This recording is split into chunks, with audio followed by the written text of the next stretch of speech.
అందరికీ నమస్కారం అండి. ఈరోజు ఈ వీడియోలో గురు పౌర్ణమి రోజు ఇంట్లో పూజ ఏ విధంగా చేసుకోవాలి, అలాగే ఈ రోజున ఎవరిని పూజించాలి, ఉపవాసం ఎలా ఉండాలి, ఏ నైవేద్యాలు సమర్పించాలి, ఈ రోజున గురుబలం పెరగడం కోసం ఎటువంటి రెమెడీస్ని చేయాలి అనే విషయాలన్నీ కూడా నేను ఇక్కడ వీడియోలో అయితే క్లియర్గా చెప్తానండి. అందుకని వీడియోని ఎవరు కూడా ఎక్కడ కూడా స్కిప్ చేయకుండా చివరి వరకు అయితే చూడండి. మనకి ప్రతి సంవత్సరము కూడా ఈ గురు పౌర్ణమి పండుగ ఆషాఢ మాసంలో వచ్చే పౌర్ణమి రోజు అయితే వస్తుందండి. ఆషాఢ మాసంలో వచ్చే పౌర్ణమినే గురు పౌర్ణిమ అని అంటారండి. అలాగే దీనిని ఆషాఢ పూర్ణిమ అని, అలాగే వ్యాస పూర్ణిమ అని కూడా అంటారు. ఎందుకంటే ఈ రోజునే వ్యాస మహర్షి పుట్టినరోజు కాబట్టి దీనిని వ్యాస పూర్ణిమ అని కూడా అంటారు. గురు పౌర్ణమి రోజున ముఖ్యంగా గురువులను పూజించాలండి.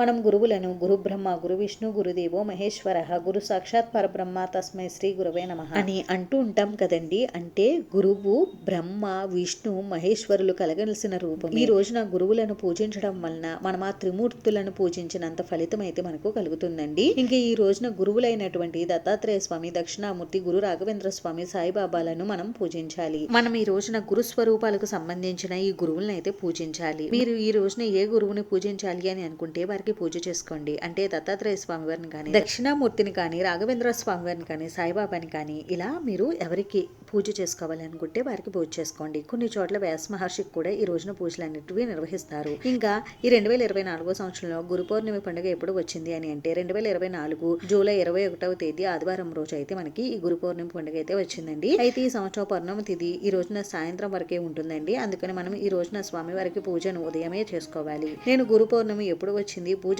ఏ సమయానికి చేయాలి అనే విషయాలన్నీ కూడా ఒక వీడియో అయితే చేసి ఛానల్లో పెట్టానండి. ఆ వీడియో చూడండి, మీకు బాగా అర్థమవుతుంది. ఇంక ఇప్పుడు ఈ రోజు పూజ ఎలా చేసుకోవాలో ఇప్పుడైతే తెలుసుకుందామండి. ఈ రోజున సూర్యోదయానికంటే ముందుగానే నిద్ర లేచి ఇంటిని శుభ్రం చేసుకుని తలస్నానం ఆచరించి పూజా మందిరాన్ని కూడా శుభ్రం చేసుకోవాలి. ముందుగా దేవుడు ఫోటోలను పువ్వులతో అందంగా అలంకరించుకోవాలి. మనం ఈ పూజను పూజా మందిరంలో అయినా చేసుకోవచ్చు, లేదు అంటే ఇలా సెపరేట్ గా పీఠంలో ఏర్పాటు చేసుకునైనా ఈ పూజను చేసుకోవచ్చు. విడిగా పీఠాన్ని ఏర్పరచుకున్నట్లయితే ముందుగా ఆ స్థలాన్ని పసుపుతో వాలికి బియ్య పిండితో అందమైన ముగ్గులు అనేవి పెట్టుకోండి. ఆ తర్వాత ఇప్పుడు ఏదైనా ఒక పీఠం తీసుకుని ఆ పీటకు కూడా పసుపు రాసి బియ్యం పిండితో ముగ్గులు అనేవి పెట్టుకుని ఆ తర్వాత మీరు ఈ ముగ్గు పైన ఆ పీటను అయితే పెట్టుకోండి. ఆ తర్వాత ఈ పీట పైన ఏదైనా ఒక పసుపు రంగు క్లాత్ ని అయితే వేసుకోండి.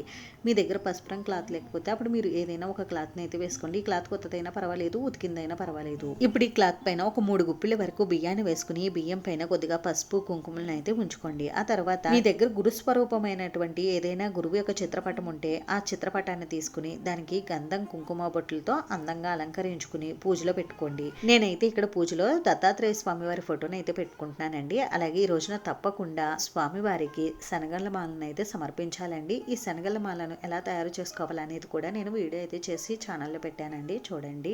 అలాగే మీ దగ్గర ఉన్నటువంటి పువ్వుల మాలలతోటి స్వామివారిని అందంగా అలంకరించుకోండి. అలాగే మీ దగ్గర స్వామివారి విగ్రహం ఈ రోజున తప్పకుండా పూజలో పెట్టుకుని పూజ అనేది చేసుకోండి. నా దగ్గర దత్తాత్రేయ స్వామివారి విగ్రహం ఉందండి, నేను దాన్నే పూజలో పెట్టుకుంటున్నాను. మీ దగ్గర సాయిబాబా వారి విగ్రహం కానీ, దక్షిణామూర్తి విగ్రహం కానీ, ఇలా మీ దగ్గర ఏ గురువుకు సంబంధించిన విగ్రహం ఉంటే ఆ విగ్రహాన్ని అయితే పూజలో తప్పకుండా అయితే పెట్టుకోండి. అలాగే నా దగ్గర గోమాత విగ్రహం కూడా ఉందండి. నేను స్వామివారి దగ్గర ఈ విధంగా గోమాతను అయితే పెట్టుకుంటున్నానండి.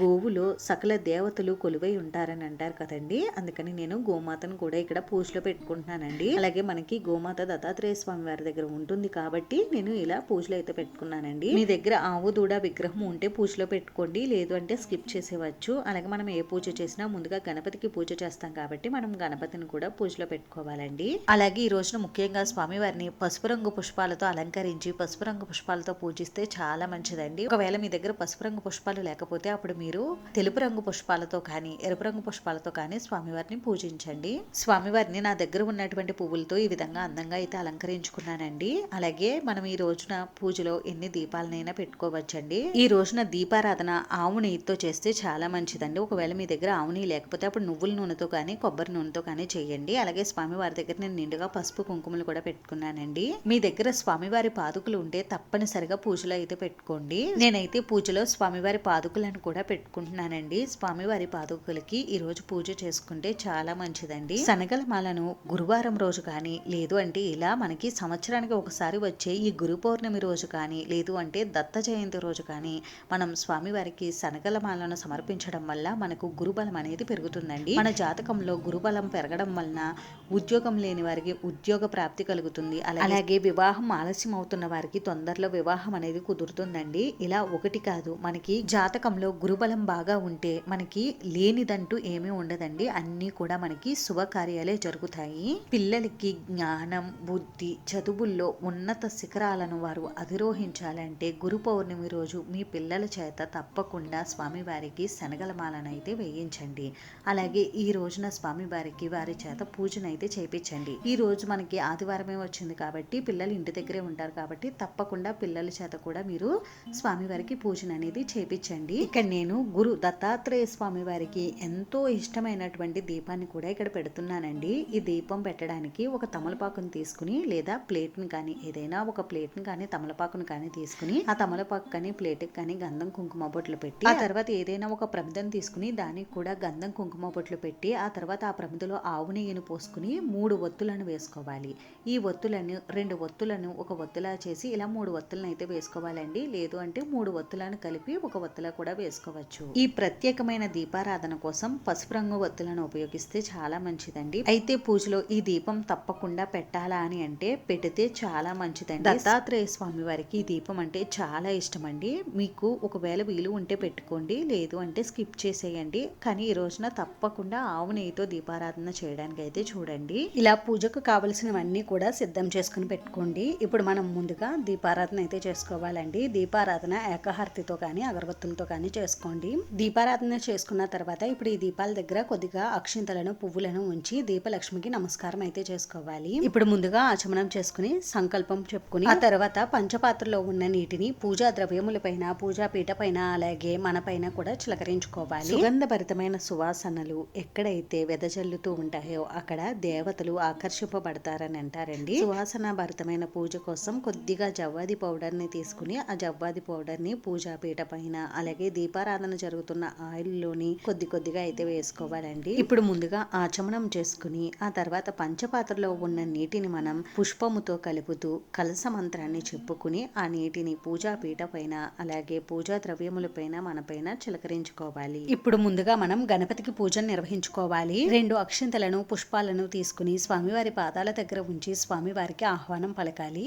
ఆ తర్వాత స్వామివారికి ఈ రోజున మీ శక్తి కొలది షోడశోపచార పూజను కానీ పంచోపచార పూజను కానీ నిర్వహించుకోవాలి. స్వామివారికి ధూపం, దీపం, నైవేద్యం, నీరాజనం, పుష్పం అయితే సమర్పించాలండి. స్వామివారి పూజను నేను ఇక్కడ అంత క్లియర్ గా చూపించట్లేదండి, నేను ప్రతి వీడియోలో చూపిస్తున్నాను కాబట్టి. స్వామివారికి ఈ రోజు నేను నైవేద్యంగా డ్రై ఫ్రూట్స్ అయితే నివేదించాను. మీరు చిన్న బెల్లం ముక్కనైనా స్వామివారికి నైవేద్యంగా సమర్పించవచ్చు. స్వామివారి శ్లోకాలు, స్తోత్రాలు ఇవన్నీ కూడా చదువుకుంటూ స్వామివారికి పూజ చేసుకోండి. ఒకవేళ అవేమీ చదవలేమండి అనుకునేవారు ఓం ఘం గణపతియే నమః అని అనుకుంటూ మీరు స్వామివారికి పూజ చేసుకోండి. ఇప్పుడు గణపతి పాదాల దగ్గర 2 అక్షింతలను పుష్పాలను ఉంచి స్వామివారికి శిరస్సు వంచి నమస్కారం చేసుకోండి. పూజలో ఎటువంటి విఘ్నాలు కలగకుండా పూజను నిర్విఘ్నంగా కొనసాగేలా చూడు తండ్రి అని స్వామివారికి నమస్కారం చేసుకోండి. స్వామివారికి ఈ విధంగా పూజ అంతా కూడా పూర్తయిన తర్వాత స్వామివారిని 3 సార్లు కదల్చి యథాస్థానంలో పెడుతున్నాను తండ్రి అని స్వామివారికి నమస్కారం చేసుకోండి. ఇక్కడతో మనకి గణపతి పూజ పూర్తవుతుంది. ఇప్పుడు మనం దత్తాత్రేయ స్వామి వారికి పూజను అయితే నిర్వహించుకోవాలి. ముందుగా మనం ఇక్కడ పూజలో ప్రత్యేక దీపం పెట్టుకున్నాం కదండి, ఆ దీపాన్ని ఏకహారతితో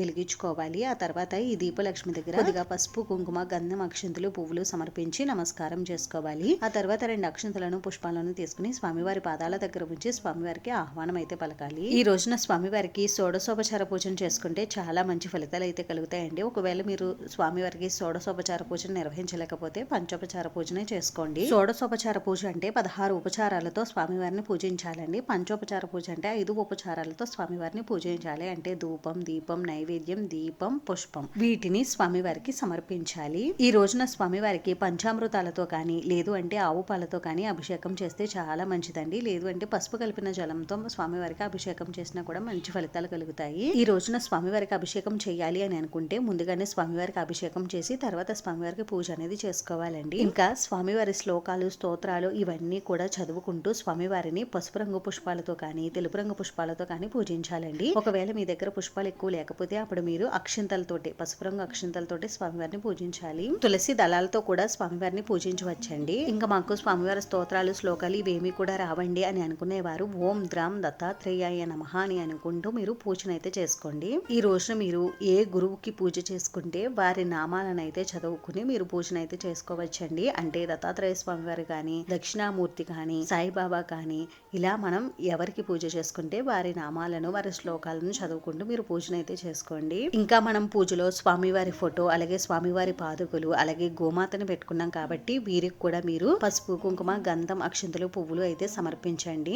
ఈ రోజున ఈ గురువులకు సంబంధించిన దేవతామూర్తులకే కాకుండా మనకు చదువు చెప్పే మనకు జ్ఞానాన్ని ఇచ్చే గురువులను కూడా మనం ఈ రోజున తప్పకుండా గౌరవించాలండి. స్వామివారికి ఇలా పూజ అంతా కూడా పూర్తయిన తర్వాత స్వామివారికి ధూపం దీపం నైవేద్యం అయితే సమర్పించాలండి. అలాగే ఈ రోజున స్వామివారికి ఏ నైవేద్యాలను తప్పకుండా సమర్పించాలి అని అంటే మనం శనగలతో చేసినటువంటి నైవేద్యాలను అలాగే పసుపు రంగులో ఉండేటటువంటి పులిహోర ఇటువంటి నైవేద్యాలను కూడా మనం స్వామివారికి సమర్పించాలండి. అలాగే అరటి పండ్లని ఈ సీజన్ లో దొరికే ఫ్రూట్స్ ని వీటన్నింటిని కూడా మనం స్వామివారికి నైవేద్యంగా సమర్పించవచ్చు. లేదు అంటే ఇవేమీ చేయలేమండి మేము అని అనుకుంటే పాలు చిన్న బెల్లం ముక్కనైనా మీరు స్వామివారికి నైవేద్యంగా సమర్పించవచ్చండి. నేనైతే స్వామివారికి ఇక్కడ నానబెట్టిన శనగల్ని పాలను అయితే నివేదించానండి. తర్వాత స్వామివారికి తాంబూలం కూడా సమర్పించి ఇప్పుడు పూర్ణఫలమైనటువంటి కొబ్బరికాయను కూడా స్వామివారికి నివేదించాలండి. ఆ తర్వాత ఒకసారి మళ్ళీ సాంబ్రాణి ధూపాన్ని స్వామివారికి చూపించి ఇప్పుడు స్వామివారికి కర్పూర నీరాజనం అయితే సమర్పించాలండి. ఆ తర్వాత స్వామివారికి మంత్ర పుష్పం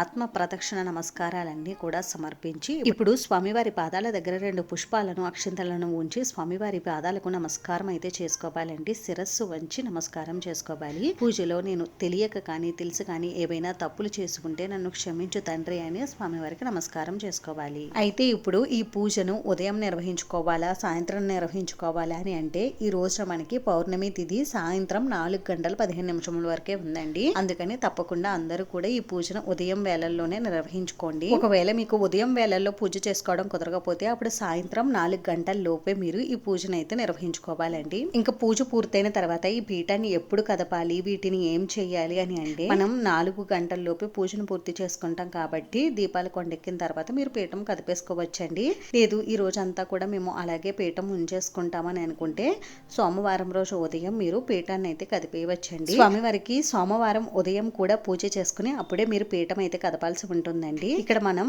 స్వామివారికి వేసినటువంటి శనగల మాలను ఏం చేయాలని అంటే ఈ శనగల మాలలో ఉన్న దారాన్ని తీసేసి ఈ శనగలను ఆవుకు తినిపించవచ్చండి. లేదు అంటే మనం ప్రసాదంగా అన్నా స్వీకరించవచ్చు. అలా కూడా కుదరదండి అని అనుకునేవారు ఈ శనగల మాలను ఎవరూ తొక్కని చోట పచ్చని మొక్క మొదట్లో అయితే వేసేయవచ్చండి. లేదు అంటే వాటర్లో అయినా నిమజ్జనం చేసేవచ్చు. ఇంకా పూజలో పెట్టినటువంటి నైవేద్యాలను మనం ప్రసాదంగా స్వీకరించవచ్చండి. అలాగే పూజా సామాగ్రిని మళ్ళీ మనం క్లీన్ చేసుకుని నెక్స్ట్ పూజలకి ఉపయోగించుకోవచ్చు. ఇంకా పీఠం పైన వేసినటువంటి బియ్యాన్ని మనం ఏదైనా తీపి పదార్థం చేసుకుని తినవచ్చండి. ఇంక ఈ రోజున ఉపవాసం ఎలా ఉండాలి అని అంటే ఈ రోజున వంటిపూట భోజనం మాత్రమే చేయాలండి. మీరు ఉదయమే పూజ చేసుకుంటారు కాబట్టి మధ్యాహ్నం భోజనం చేయవచ్చు. లేదు అంటే సాయంత్రం వరకు ఉపవాసం ఉండి సాయంత్రం స్వామివారికి పూజ చేసుకుని ఆ తర్వాత మీరు భోజనం అనేది స్వీకరించవచ్చండి. ఇంక ఈ రోజున పూజ చేసుకున్న వారు ఎటువంటి నియమాలు పాటించాలి అని అంటే ఈ రోజు పూజ చేసుకున్న వారు తప్పకుండా బ్రహ్మచర్యం పాటించాలండి. అలాగే మాంసాహారం తినకూడదు. నేలపైనే పడుకోవాలి. ఎవరితోటి అబద్ధాలు అనేవి చెప్పకూడదు. అలాగే ఎవరితోటి గొడవలు కలహాలు ఇటువంటివి ఏమీ పెట్టుకోకూడదండి. అలాగే చిన్నపిల్లల్ని కొట్టడం తిట్టడం లాంటి పనులు కూడా చేయకూడదు. ఈ నియమాలను పాటిస్తూ స్వామివారికి పూజ చేసుకుంటే మనకు సకల సంపదలు అష్టైశ్వర్యాలు అలాగే గురువు యొక్క అనుగ్రహం మనకి పరిపూర్ణంగా కలుగుతుందండి. అంతేనండి. చూసారు కదా గురు పౌర్ణమి రోజు ఇంట్లో పూజ సింపుల్ గా ఎలా చేసుకోవాలో. ఈ వీడియో మీకు నచ్చితే మీ ఫ్రెండ్స్ కి రిలేటివ్స్ కి షేర్ చేయండి. వీడియోని చివరి వరకు చూసినందుకు చాలా థ్యాంక్స్ అండి.